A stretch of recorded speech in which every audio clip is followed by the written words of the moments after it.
We are in a hurry today, though, I have to tell you, because I'm getting vaccinated this afternoon, and I have a tight deadline. Oh, you're like a new little puppy that needs to get vaccinated before you can get around other puppies. People who hung around to the very, very, very end of the previous episode were rewarded with a real treat of Tim's debut as a Dutch rapper. Yes. We had a rap version of him doing Yassira's version of The Sofa Shop in Dutch. And if you haven't heard it yet, it goes a little bit like this. De Sofa Shop is de inwinkel voor de bag zet de wiel. De Sofa Shop, yeah, kom in hier lang. Dane is een bankentwerp. Passant de pot de jeep soepetje. De Sofa Shop is goed in koop. Ja, hier zit de goed. Stap no dood. En bouwen op de Sofa Shop.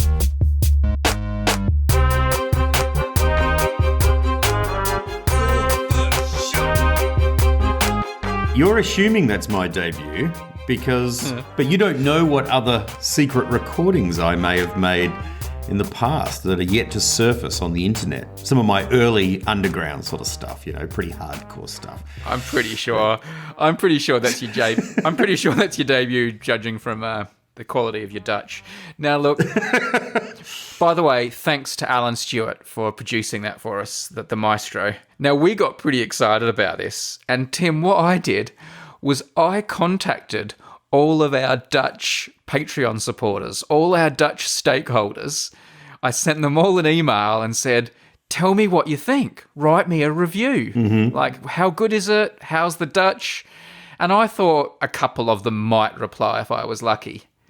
Loads of them replied. And let me tell you something I learned this week.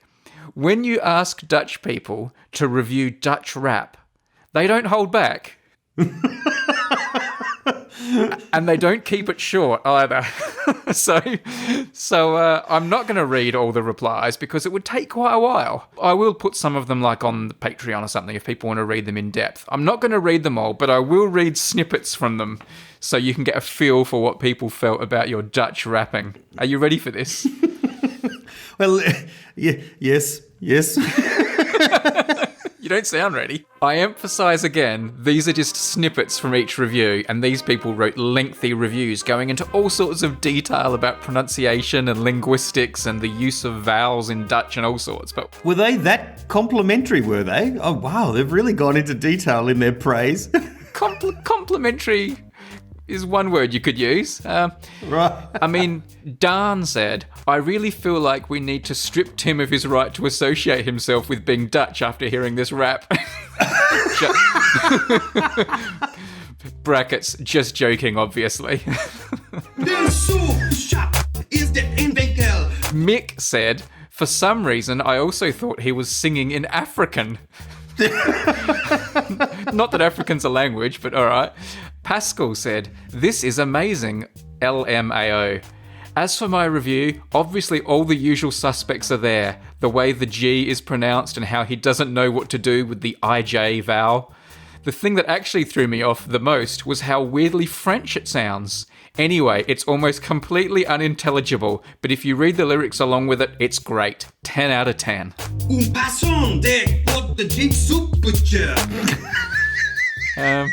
That 10 out of 10 was unexpected, but anyway. Maybe we should send it to some French stakeholders and see what they think. Maybe they'll get closer. Rebecca said, I would say that Tim probably has a leg up on Dutch pronunciation compared to most. For example, the word bank for couch or sofa, Tim pronounced in the Dutch way, not like the place you get your money from. So well done, Tim. Some praise there. Thank you. However... Bart says, by the way, my youngest daughter, 5 years old, sings or hums the Sofa Shop jingle all the time. In her own words, as you can imagine, her English is somewhat limited. I'll try my best to make a broadcast-worthy recording of her singing it sometime. So we look forward to the 5-year-old version from Bart. With much improved pronunciation. I wonder what age you sound like if it wasn't for like the deepness of your voice and someone heard your Dutch, what age they would guess you are. It's like, oh yes, that's quite eloquent for a 6-month-year-old. Daniel said, I'd say that whatever Tim lacks in accuracy, he more than makes up for in enthusiasm. I do wonder what Tim's father would have thought about his son rapping in Dutch. Would it have been a disapproving frown, or would he have gotten some stern coaching on his rhymes? Can I say it's the ultimate insult to be reviewed as being very enthusiastic, you know? It's like, how was that performance? You're like, well, they were very enthusiastic. That one hurts particularly. And Bear went up there so first shot. Jacob, who has spent 12 years teaching Dutch as a second language, said, given the fact that you made him do it unprepared and on the spot, I think he should be proud of these first steps of remastering his father's long-lost language. Which is quite nice. I will point out, though, that Tim stayed back after work and recorded multiple takes, which he sent me. You didn't need to explain that. I mean, I do need to explain that because I'm going to make those multiple takes available as stakeholder bonus material. So if you're one of our Patreon supporters, I'm going to let you hear Tim's raw takes at rapping without music, all the different he did multiple versions. He'd say, and now here's my Beastie Boys version. And you can hear them all on Patreon. I specifically went into the media room at work and like shut the door and set up the microphone. I read it through, practiced it, then went, right, let's lay down some beats. You know, here we go. I would have paid $100 to watch that in the room with you. Easily. Cohen says, I listened a few times, and despite Tim's talent for rapping, I could only reconstruct about 1/3 of the lyrics. He needs to practice on his pronunciation of the letter G, because it is tricky. I imagine they're referring to the this is the like that's, You okay? You okay there, man? Yeah. All right. Sorry, there's a bit of interference here at the moment. Hang on. Every time I go to say the letter G. I thought you were choking on a piece of KFC. Last of all, here's Guido. It's hard to explain. It's like an Italian speaker took a Dutch lesson from a Norwegian who hasn't got any knowledge of Dutch pronunciation, but who somehow teaches it with a French accent. That's brilliant. Dutch-Wegian, probably a good name to maybe get this language patented as the next Esperanto. I can see this being used to wake up Australian sleeper agents in the Netherlands, sitting at their desks doing mundane administrative work in the embassy or something. Then de Heinhond, which is what we call Tim's Dutch rap name, we'll come to that in a minute. Then de Heinhond comes on the radio. Smooth Dutch-Wegian fills the room. They stop what they're doing, look up, and with the thickest Australian accent, they shout, "Oh yeah? Where are all the koalas?" Storming out and start defending Australian interest in what I imagine are mostly emu-related trade agreements. That is very witty. All right. Well, nice. Nice work. Why didn't you read out any of the positive reviews? They must be here somewhere. No, there was along with all the detailed explanations of where you went wrong, there was a lot of praise for your bravery at attempting what is notoriously described as one of the more difficult languages to learn. But look, I think it was amazing, Tim. I was so impressed. You know how impressed I was. And in fact, I think this could go further. I think there's a future for you as a Dutch rapper. I've sort of taken the bull by the horns and sort of appointed myself as your representative and agent. And I did a bit of Googling of Dutch record labels, and I found the label that I think is best suited to you. It's a hip-hop Dutch label called Unexpected Records. I was drawn to the name because it sounded a bit like Unmade podcast, Unexpected Records. So I thought that was a sign. And I wrote them a letter. Nice. You know, in a letter of introduction and proposing you as a possible person on their label. So I was wondering if I could read that out now so people know where things are at. Absolutely. Absolutely. All right. Now, Tim, obviously people know Tim has long been known as the Hind Dog, and I found out de Heinhond is Dutch for hind dog. So I'm calling Tim de Heinhond, or the Heinhound. I don't know how to say it. I'm saying Heinhond. Dear Unexpected Records, we are writing on behalf of the Dutch rapper De Heinhond, TM, and I've put a little TM next to De Heinhond all the way through. Trademark, yep. Yeah, Nice. yeah. In English, the Hind Dog. De Heinhond is based in Australia, but rest assured, his father is Dutch. We believe De Heinhond has the skills with a Z, has the skills to really crack the Netherlands market, and perhaps into other Dutch-speaking locations, such as the Republic of Suriname. Please find attached his debut recording, Bewonder de Sofa Shop, and a recent headshot enclosed. We feel De Heinhond could be a valuable addition to your stable of artists. We should point out De Heinhond does not actually speak Dutch, but as you can hear, he can read rap at a beginner level. De Heinhond is also a casual guitarist and competent with Microsoft Word. He has a doctorate in ministry and won a swimming carnival medal in 1993. Sort of puffing your CV there a bit, Tim. We should point out De Heinhond is very fussy when touring, and his rider would include a bargain bucket of KFC before and after all gigs, a souvenir spoon from the town in which he is performing, Yes. a requirement that all audience members are completely silent when he performs so he can concentrate on the lyrics. Yes. Do let us know if you'd be interested in signing De Heinhond. If not, any feedback on his performance would be welcome, as would suggestions of other Dutch hip-hop labels which may be interested. Kind regards, Brady Harron, representative of De Heinhond, TM. Well, well, I've not yet heard back from them. well, they call themselves Unexpected Records. I mean, come on, what do they expect with Unexpected Records? I bet they didn't expect this, that's for sure. No, they didn't. Now also, that version that we played earlier, here's a little reminder. Der Sofa Shop, yeah, komm in hier lang.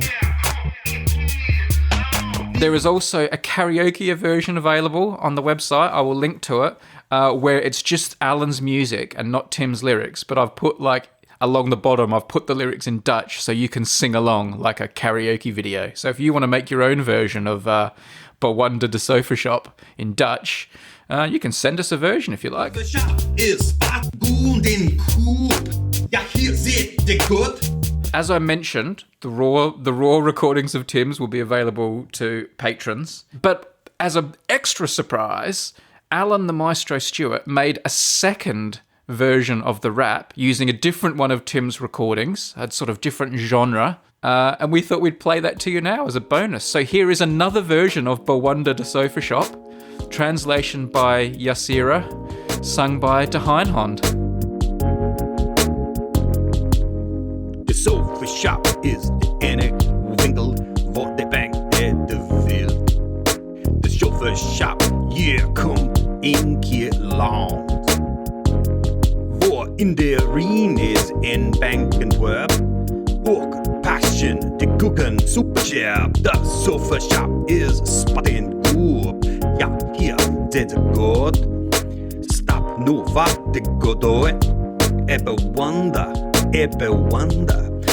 Bewonder de Sofa Shop. Yeah. So there we go. Bit more mellow. I like the Bewonder. Yeah, that's good. I'm proud of that version. In fact, I'm proud of officially, speaking to my agent now, I'm proud of both versions. But I think that it's sort of like a early in the night excited version, and then later on in the night chilled out kind of version. You don't mean later in the night when they're trying to get everyone to leave the nightclub? The one they put on because everyone wants to go home. As the lights go up. I start the show with one and I finish the show with the other one. Nice. Well, and there's nothing in the middle at the moment. That's all there is to it. Speaking of finishing the show, we do have another version in another language that has since been sent in, and we'll play that at the end of today's show, so hang around for that. Bit of parish notices, Tim. Just one email I wanted to read to you, if I may. Gosh, yes. Yep, Tim mentioned in the last episode that he went to KFC when he visited Oxford in England and was disappointed by the KFC. I have an email here from Declan. Dear Tim and Brady, after listening to the most recent Unmade podcast episode, I thought I would get in touch and share my views on the KFC in Oxford. Until last October, I used to live in Oxford and during the pandemic would listen to the Unmade podcast during my lunch breaks on the balcony. One day, after what could only be described as an inadequate lunch, listening to the two of you wax lyrical about KFC, I'm not exactly sure which episode it was, but let's be honest, there's a lot to choose from. Yes. It got my stomach rumbling and I decided to order KFC for dinner. That evening, I eagerly unboxed a warm hamper of chicken. To my horror, however, it was indeed disappointing. Tim was right. Oxford's KFC is simply not up to snuff. If Tim would kindly share the rest of the KFC locations around the world he deems to be disappointing, perhaps he might save some other civilians from the same heartache. All the best, Declan. Thank you. Yes, Declan. Yes. Well, I do feel vindicated. Indeed. Yes, it's nice to hear that. We would like to hear from people all around the world about what your local KFCs are like. Maybe we could put together some kind of heat map of where the best KFCs are around the world. Oh, that would be an incredible community service. It would be an app. We could make an app and you can find out what your nearest KFC is and what the community rates it. Yes. And that would be, KFC would love that as well, because the pressure would be on the people running that KFC to get up. Otherwise, people are just going to drive past, like, let's go another 10 kilometres to the next village or the next town. They'll probably they've got a better one there. They've got a 10 out of 10 one. This one's only a 4 or something like that. I've just figured out what we could call the app. What? Chick Advisor. Nice. All right, let's get to work on that. Yeah.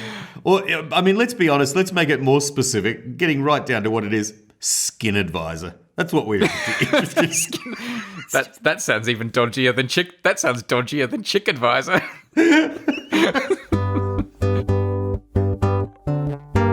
The business of the podcast is ideas for podcasts. You got one for us today, Tim? I do. I'm sorry I do, in fact. Right. And I use the word sorry advisedly because my idea is a grovelling apology.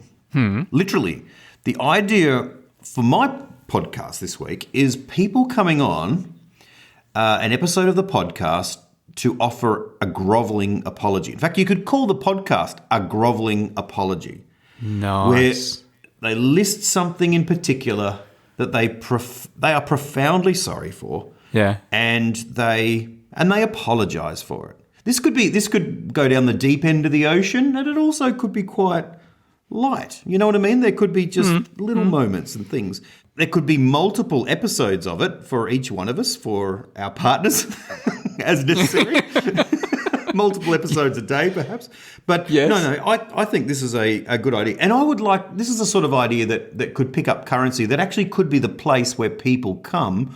You know, it's sort of ground central for apologies when they want to offer a grovelling apology to a particular person or to the public at large. It's like, well, this week they're going on grovelling apology to do their apology, and everyone can tune in and listen. What a great idea. What a great idea. I like the idea of the fun ones, but it could also, I could imagine if it was a serious podcast, it could almost become like the forum one goes to make apologies.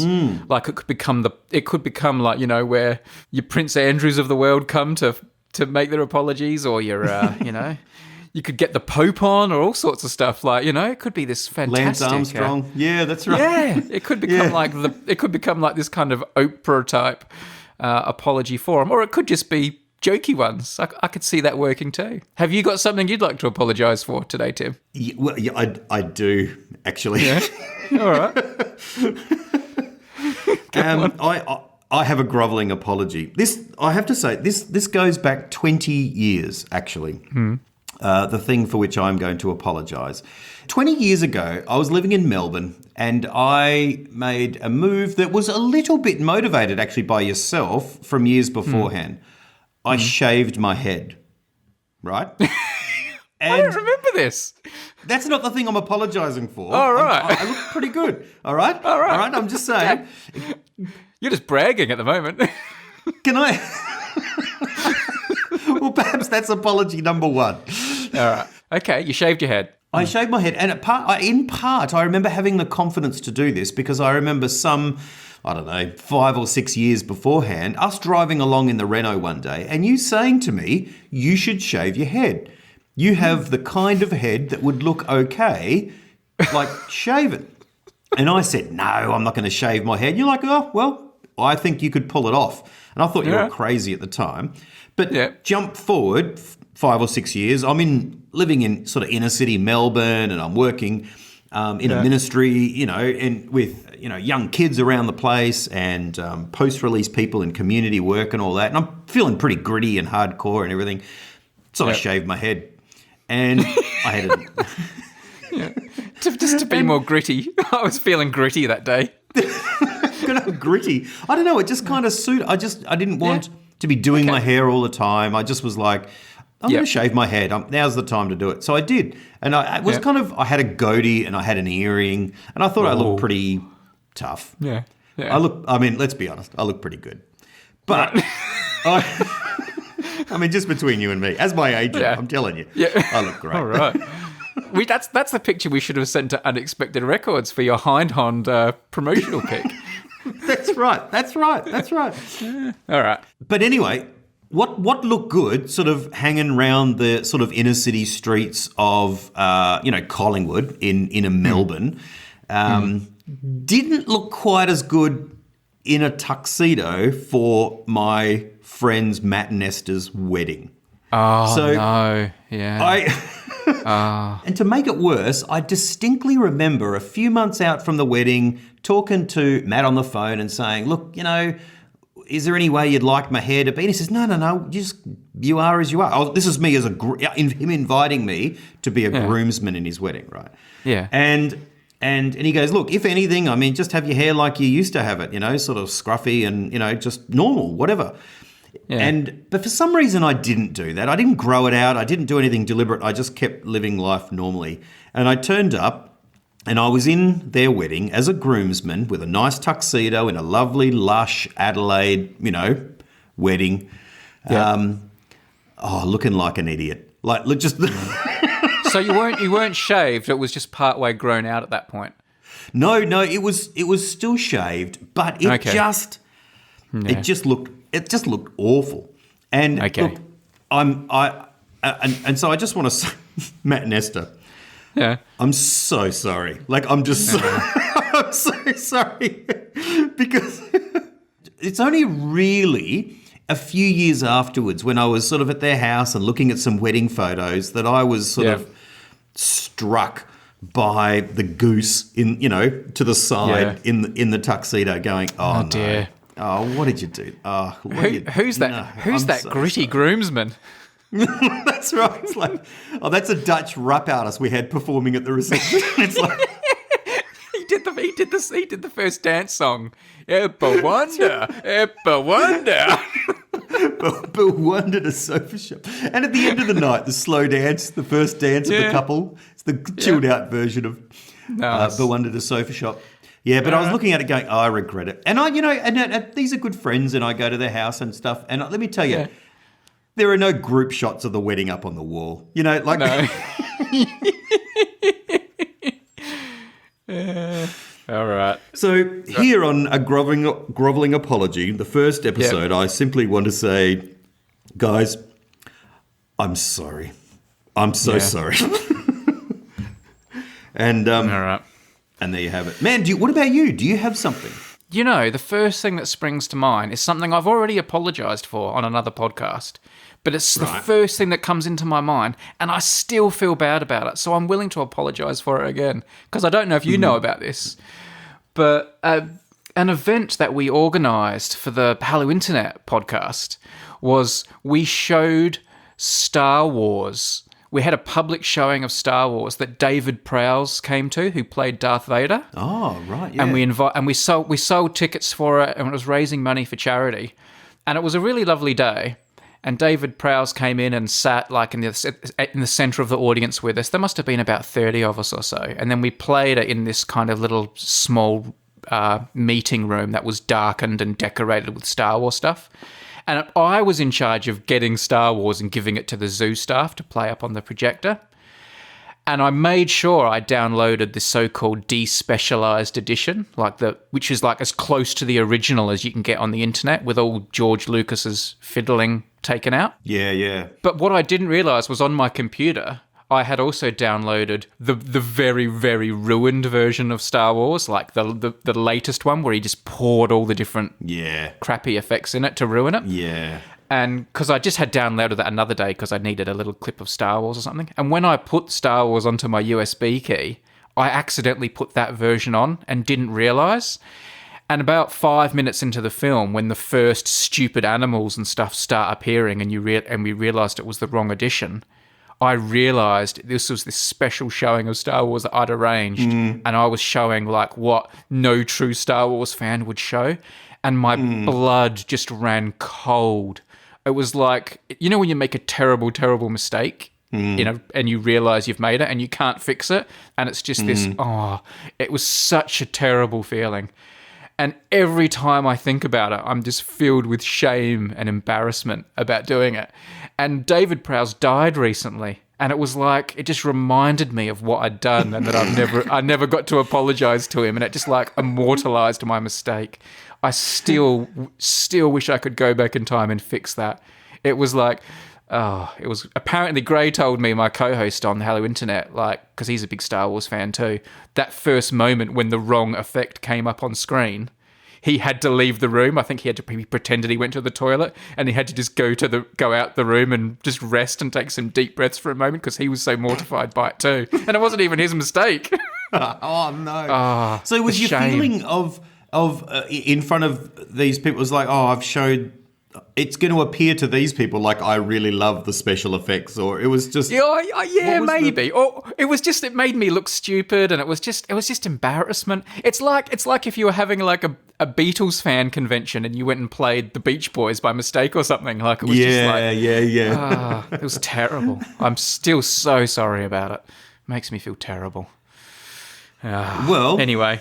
It's done now. You're forgiven. You're forgiven now. Right. Let me just say this. I have no power to forgive you, but I'm just saying. No. If it makes you feel better. It will live with me forever. I love the idea. If anyone wants to tell us what you'd like to apologise for, give us an email, subreddit, Twitter. We'd love to hear. Maybe we'll tell some more stories. That is a great podcast idea, Tim. I like the idea of calling it Mea Culpa. Oh yeah, that's a good name. Yeah. But a grovelling apology is also a very good name, so I'll give you that one. It's so, I mean, we've all got them, haven't they? Things you've said to people and you wish you could take it back. As particularly those public faux pas and things. It's like, Great. It's gold. I could do 100. I could do 100 myself. Great idea. I could do 3 or 4, but you could do 100. Yeah. That's good. Yeah. Tim, sponsor time. Oh, excellent. Awesome.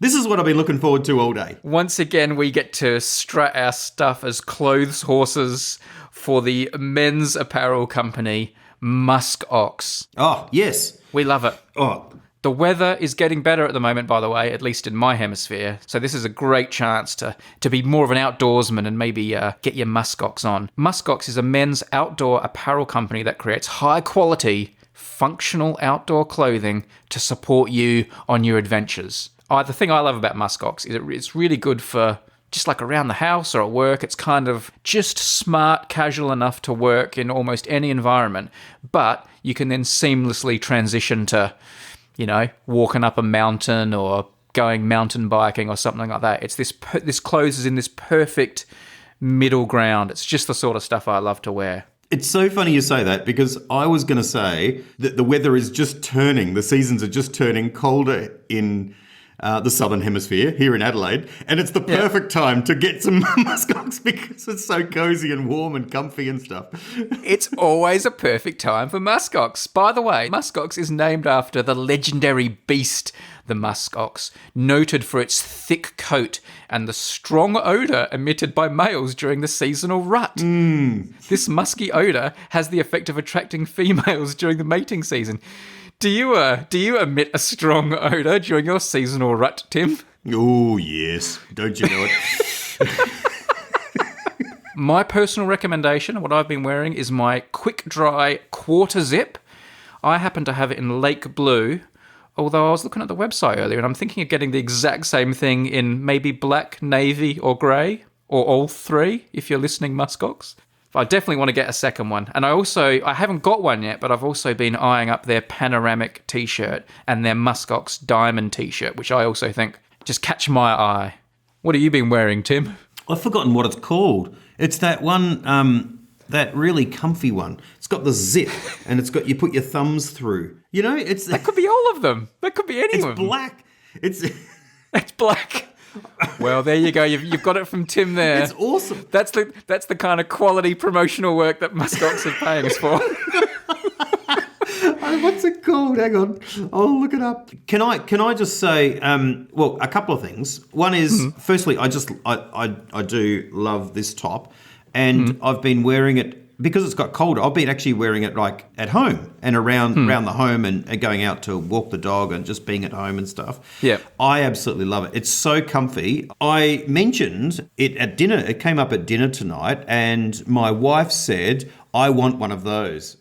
And do they do women's? Same as my wife. She should just get one. Well, that's right. I said, well, you can just get one. I said, they don't do women's. It's like a quality men's outdoor apparel. And she says, well, I want one. Then she says, look, you look great. You know, like, I definitely want one. And I was like, oh, I wasn't wearing it for the look. I was wearing it for the comfort, because it's so comfy and warm and soft and stuff. And she goes, you look great. Sounds to me like you don't need to emit a strong odour during rutting season now if you're wearing your muskox top. Sounds like you just got the look. She's never complimented what I looked like before I got the muskox. But Wow. she's All right. that led to a conversation about whether, because I never ever wear things that don't have a collar. I've always got shirts on, and this doesn't have a collar. And I said, well, I wouldn't wear it out so much because I like things with collars. And they were going, no, it's great, it's great. And the kids didn't vehemently disagree, which was, Wow.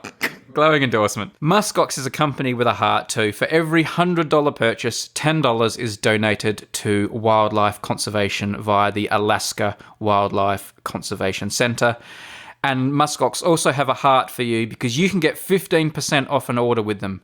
Go to this website, gomuskox.com. There's a go on the start there. gomuskox.com, and then use the code UNMADE for 15% off. gomuskox.com, and then 15% off using Unmade as your code. Thank you to them for sponsoring this episode. I found it. It's the Foundation Quick Dry.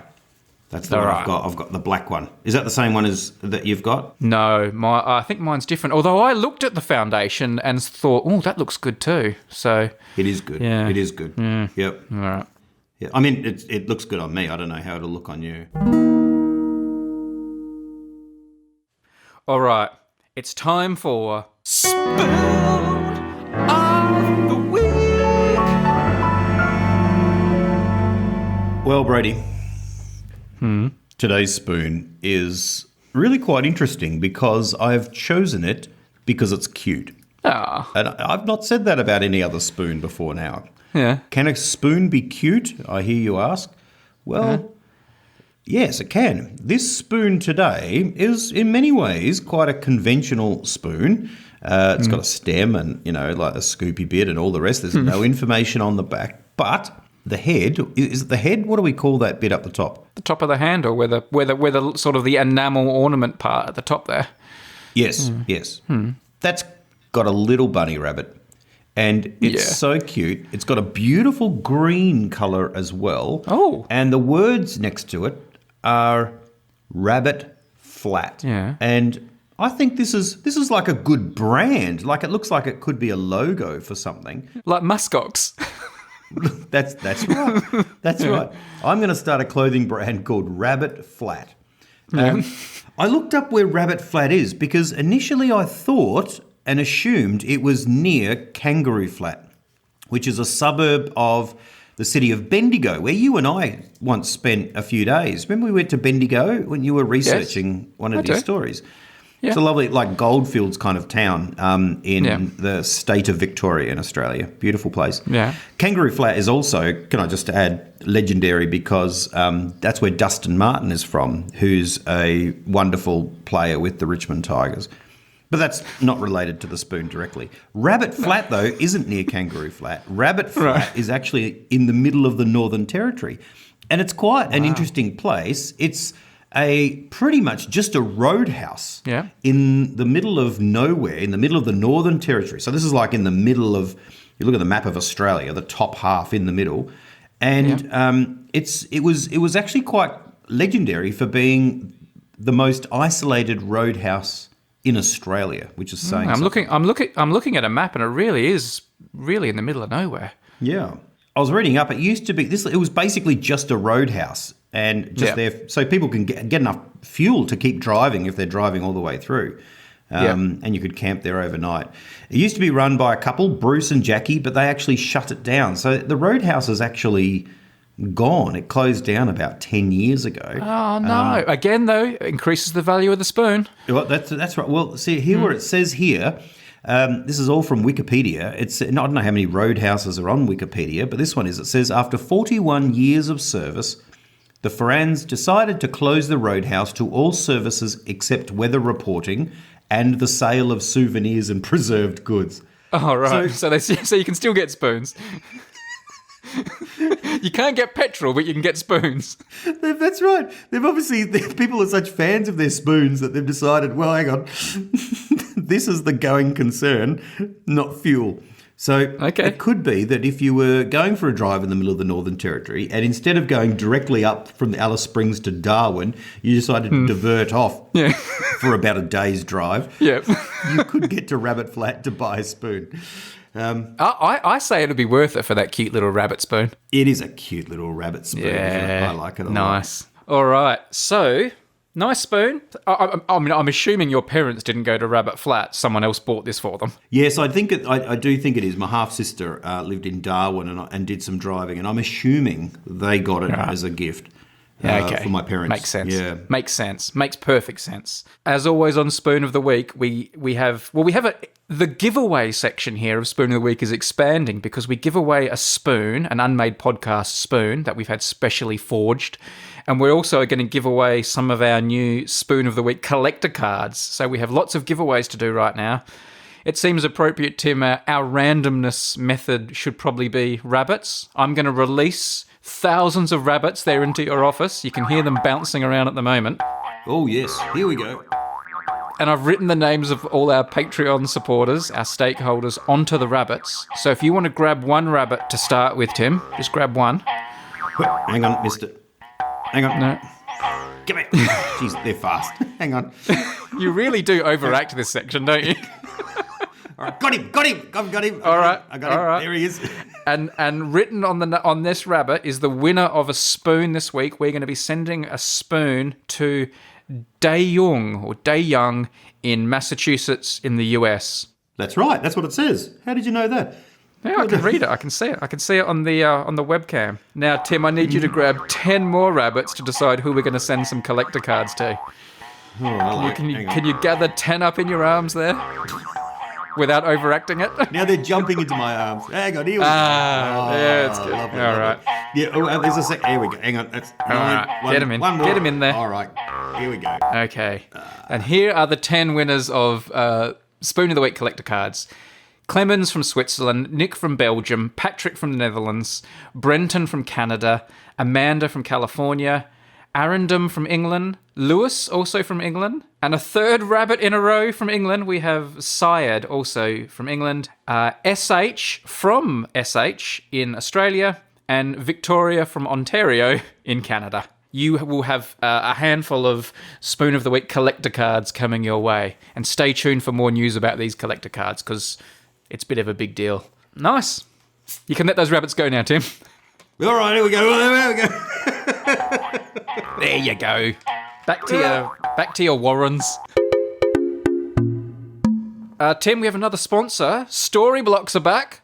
Storyblocks. We love our Storyblocks. Oh, nice. Storyblocks is a library, an online library of video footage, audio, and pictures. This is all stock material that you can use in your own creations just by paying a monthly fee, a small monthly fee. I love Storyblocks. I use it all the time. It's become an essential part of my day-to-day work as I edit videos and make podcasts. And if you're doing anything creative or fun or anything that requires you to need this kind of media, you should definitely go to storyblocks.com storyblocks.com/unmade and check them out. Really good stuff.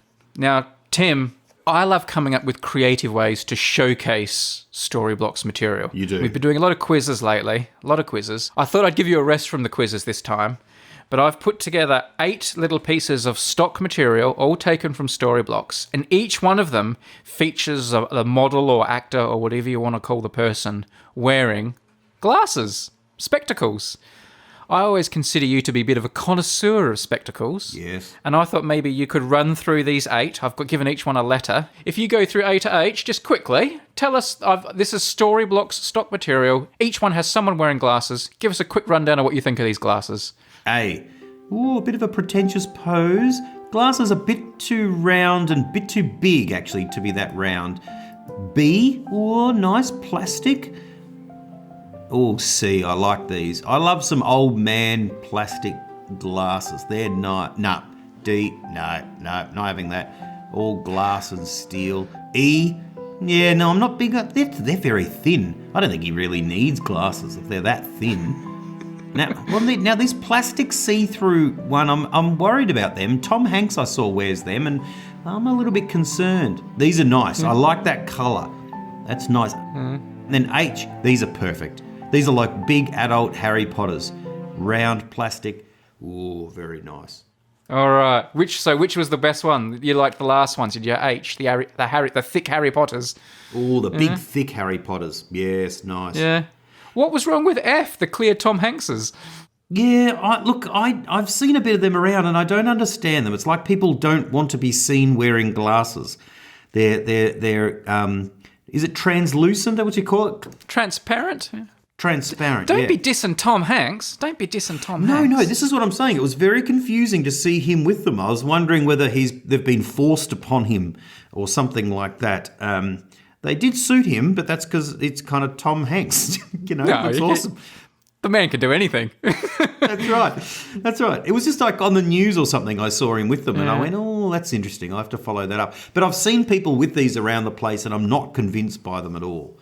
Well, why don't the people out there go on to Storyblocks, go to storyblocks.com/unmade so they know you came from here. Find your favourite photo or piece of stock video of someone wearing glasses and send it in and Tim will tell you what he thinks. We only want Storyblocks glasses though. That's kind of the deal here. Storyblocks.com/unmade. They do have more than just glasses, by the way. All your stock footage needs can be met on Storyblocks. All right. It's time for my podcast idea, Tim. Oh, here we go. My podcast is called...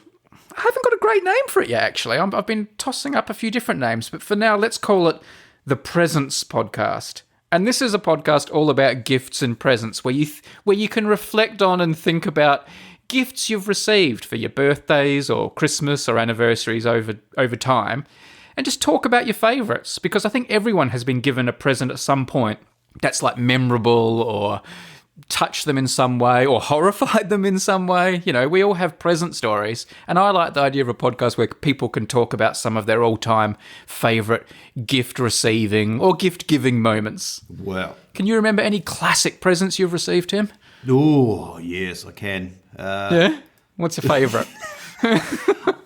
The first one that comes to mind would be my first BMX bike. Oh, me too. Me too.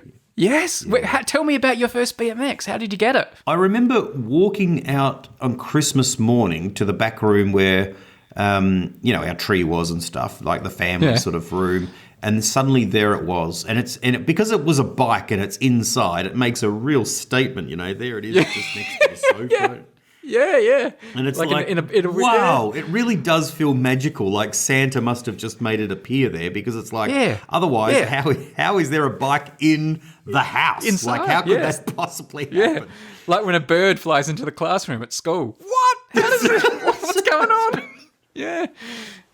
So it was red and black and it was awesome. Nice. It was nice. Yeah, big special moment. I have to say, it wasn't even brand new. Like, looking back, Dad had bought it at a garage sale. Like, it was actually had a bit of wear and tear. We weren't very wealthy. So I kind of look back on it and I go, it meant so much to me, and it wasn't the most expensive brand that I knew from, magazines and stuff. It was just that it was mine, and there it was. yours. And Yeah. Love it. Gosh. Love it. I think I've told the story of mine before. It was a Christmas morning, and we finished opening our presents, and I already was pretty happy with my haul. And then I'm making myself sound really rich now after Tim's garage sale bike story. And then Mum and Dad said, "Oh, can you go out the front and get the newspaper?" And I went to the front door and opened the front door, and there was my red shiny BMX standing at my bike wasn't allowed inside, obviously. It was outside on the front step. But just opening the front door and having this bike sitting there right in my face, shiny red, I was like, oh my God, it was incredible. Incredible. Yeah. Oh. The other Christmas present that made a real impact on me was my dad. Well, my mum and dad, but for some reason I associated it with Dad. Gave me a Swiss Army knife, and I really loved that. Partly because I just love Swiss Army knives because they're gadgets, and that appeals to my nerdy brain. But also, it's a real sort of coming of age present, isn't it, to be entrusted with a knife. A grown-up item like a knife. Yes. And it made such an impression on me that still to this day, I just love giving Swiss Army knives as presents. And every time, a nephew or someone has a birthday, I'll always say, the first thing I'll say to my wife is, do you think he's old enough for a Swiss Army knife? Is it time? And we always make that judgment because whenever I want to give a present, it's always the first thing I want to give because I just remember how much I loved receiving it. I love giving Swiss Army knives. Can I say, if the people from Victoria Knox are listening, would be willing to couple a knife of the week with our spoon of the week, if they're willing to sponsor or just supply some cool knives. We're up for that. We're up for that. I've gotten really into Leathermans now, though. They've kind of almost overtaken Swiss Army knives as my favourite kind of knife. So maybe the Leatherman people want to do a deal with us as well. We're open to both, All right. So talking about presents that you got that are really meaningful, is it also a place where people talk about what they're hoping to buy or what they're hoping to get or thinking of? Well, I always thought, this is the next part of my idea, I think a great finale to the show each time would be to give the guest a present. Ah, yes. And I'm hoping that this episode is going to be published on Tim's birthday, funnily enough. We're right on Tim's birthday. So, Tim, I have a present for you. Oh. Yeah. Ooh. All right, is it here? Hang on, there's a BMX in my office. Wow, man. We're going to do a live present giving. Wow. So Tim, I've got it here on my desk. So I took a picture. Yeah. And I bought this on eBay the other day, and I thought you would like it. Well, you might not like it. I like it. So I thought it would be good fun for you. So if you go on your thing, and I'll send you this. This is a spoon I bought on eBay, made in America. I thought you could add it to your collection maybe. Oh, look at that. Oh, wow. It's an Apollo 11 spoon with the Apollo 11 moon landing logo on the top. Isn't that, what do you think of that? That's cool. So the Apollo 11, which is the Apollo that went to the moon, it has its own logo? I don't think I've ever seen that before. Interesting. To me, it's amazing that you wouldn't have seen it, but of course you haven't seen it.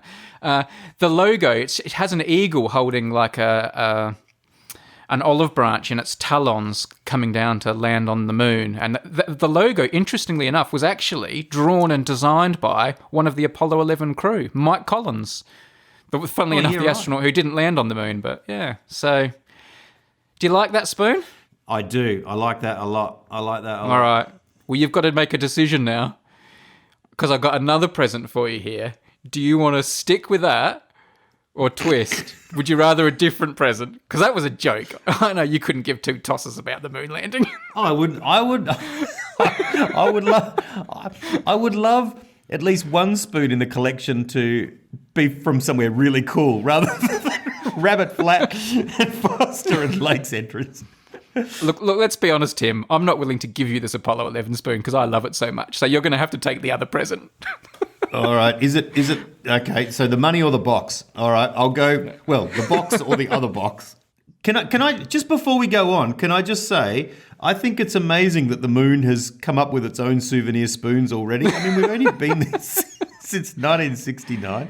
Anyway, you can't go anywhere. Right. You can't go anywhere without a souvenir spoon. If you can get one in Rabbit Flat, you can get one on the moon. That's right. Yeah, Rabbit Flat is no longer the most isolated roadhouse All right, Tim. So here we go. Here is your actual present. First of all, I'll send you the wrapped picture. Here it is. So here it is, wrapped up. You got that? You see that? Oh, yes. Nice piece of string, yes. I'll tell you what's in it, Tim. It's a book. Because I know you love books, right? But this is, I have to admit, this is a book you already have, but I know you love, like, first editions, because having a first edition of a book makes it more special. So that's why, even though you have this book, don't be disappointed, because I knew you'd want a first edition. So I'm sending you this picture now. And it's also, like, comes in a special box, which is unusual for a book. So here are 2 more pictures. Tell me when you got them. Oh, there we go. Look at that. So this is a special boxed version of none other than Tom Hanks's book, Uncommon Type. Oh. And it comes in a special box, and it's got a couple of postcards with it as well. But if you look closely, you'll see it also comes with a letter, because this isn't just a first edition, Tim. This is like a 0 edition. This is actually a review edition that gets sent out to, like, journalists and people beforehand, before they even do the first edition. So this is beyond the first edition. And I know you love this book, and you love typewriters, and you love Tom Hanks. So I thought you might appreciate this 0th edition of his book, Uncommon Type. Yes, that's awesome. Can I just point out, there are also glasses frames on the cover, which are not clear. They're nice and black and concrete. That's brilliant. That's nice. I like that a lot. In fact, I'll just send you this other picture, because if you look in the front, on, like, stamped on the first page, which you should tell me when you should arrive in a second. There it is. I've just sent you the front, and it says there, it even has it, like, as proof in the front. It says free proof copy, not for resale, and it explains how this is a special proof copy of the book. Don't sell it. Oh, yeah. So make sure I've you seen don't this sell kind it. of thing before. Yeah. We used to get them for CDs when you review them before the album, was out in the shops and stuff. Yeah. That's cool. Yeah. Very That's good. awesome. You liking this present? Yeah. I am loving this present. It's actually Yes. quite special. I sent you this other picture because on the next page over, this copy has been signed by Tom Hanks. Ah! So can you see there's his signature there on the front? Yes. T. Hanks. Yes. Which I thought might impress you. Man. Oh, that's great. A signed 0 edition of Uncommon Type by Tom Hanks. In fact, I think that's not impressive enough. I think we can go one better. So I've sent you another picture, and it's not just signed by Tom Hanks, it's signed by Tom Hanks with a personal birthday message to you. What? Oh, that's great. Oh, look at that. Do you want to read it? That's cool.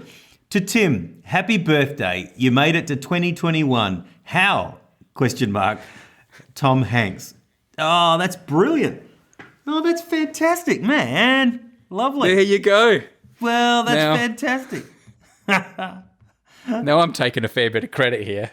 It's pretty obvious what's going on because long-term listeners will know that one of our civilians, one of our listeners, chap named Truman, happens to be a member of the Hanks family. It's Tom Hanks's son. Yes. So I tapped him up, and he asked Dad, said, "Dad, what have you got?" And apparently Tom Hanks had this lying in his office. He said, "Oh, how about this one? It's a British review sort of copy," and he signed it for us and sent it to us. So. Oh, what a champion. Legend. So thank you to Tom Hanks for doing it, but also thanks to Truman, who's a top, really nice guy, and he went above and beyond the call of duty as a civilian there to arrange this present. So there we go. There's one for the book collection, Tim. That's pretty awesome. That's pretty awesome. That's pretty awesome. Thank you, Truman. Thanks for taking the time to do that and being so generous with it. You've been a cool guy before, and you're a cool guy again. You're a cool guy. Yeah. He's a top lad. I'm going to reward him because seeing he gave us a signed copy of his dad's book, Truman, I'm going to send you a signed copy of my dad's book. I rang my dad last night. My dad's written a book all about the Vietnam War and his experience there with his dog. It was a best-selling book. It's called Trackers. Yes. And yes. Dad's going to do a signed copy of Trackers, and we'll send that over to you in the US, Truman. So, we keep things even. You give us your dad's book, you get my dad's book. If only my dad had a book. That's right. Yeah. That is an awesome gift. That is fantastic. There we go. Thank you, Tom. Thank you, Truman. Thank you, Brady. You're welcome. And thank you, the listener, for Thank you, everyone in the world. I hope I'm not leaving anyone out. All right, there we go. Memorable gifts. The Gift Podcast. Just a little reminder, my birthday, June 18. Looking forward to it, Tim. That's right. That's right. June 18. And you say you like stuff from Apollo. Let me just write that down. All right. Now. All right, Truman, who else you got? I'm so glad that gift giving is over. I've been so excited about it, and I've been so nervous about it. My hands were shaking. I was so excited. Oh, that is cool. I like that a lot. Yeah. I just love the packaging and all that kind of stuff that comes with it as well. Oh, yeah, all that little ephemera, yeah. That's cool. Nice Nice work. Nice work, man. I like this podcast idea. Let's do another one next time as well.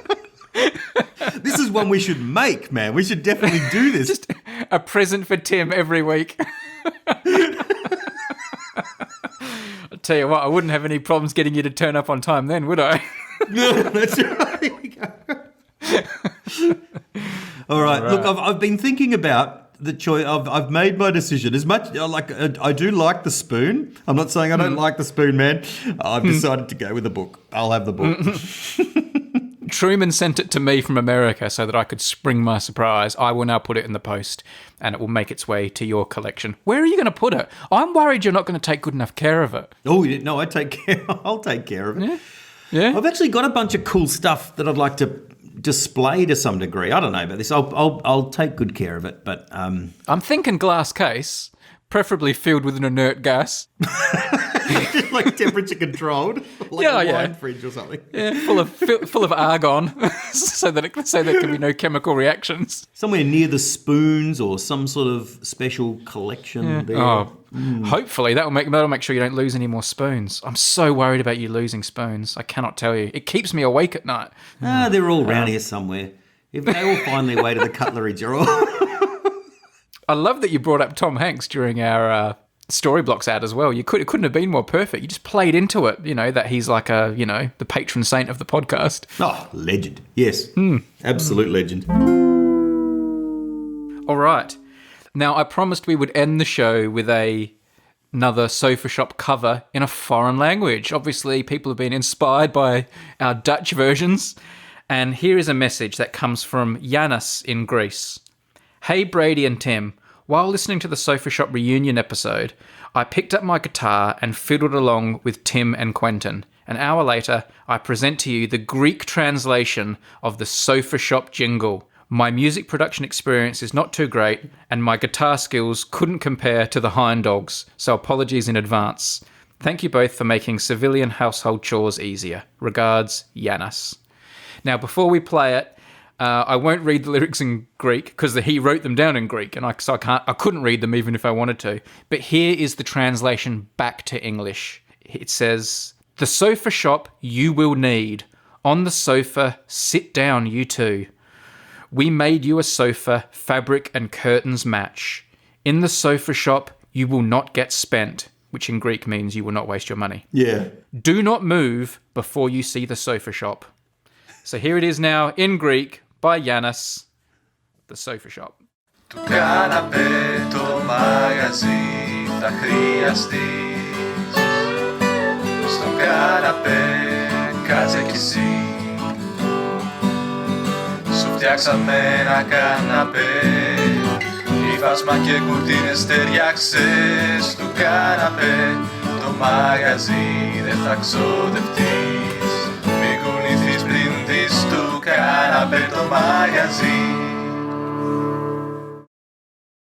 We could just end with it there, or do you want to talk about it? No, I haven't got my words in yet, so we can't end there. So All right. What are Go on then. Secret words. I was hoping, just so people know, just so you know, I was hoping for a dramatic cold ending there. People would hear the song finish and just think, what a calm, nice way to end the podcast. Classy. Brady and Tim are classy. They don't have to trample over the ending. Just let it just drift out. But no, what are the words, Tim? oh dear. I think that, well, no, can I just say that's a good version? That's pretty nice. Yeah. That's going to be hot. like as hot as chili. Okay. Are we done? Don't pin this on me. No, that's fine. Can I? All right. So pin and chili, yeah? Yeah. Okay. I love the way you get them in so seamlessly. God, I'm so terrible.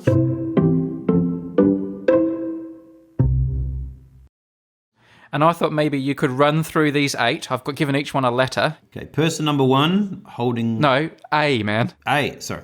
Yeah. Hang on, I'll go back and do it again. All right. Person number 1, sorry. All right, go again. Here we go. Okay, person A, bit of a pretentious pose. Glasses are a bit wide, I think, a bit too round. Person number 2,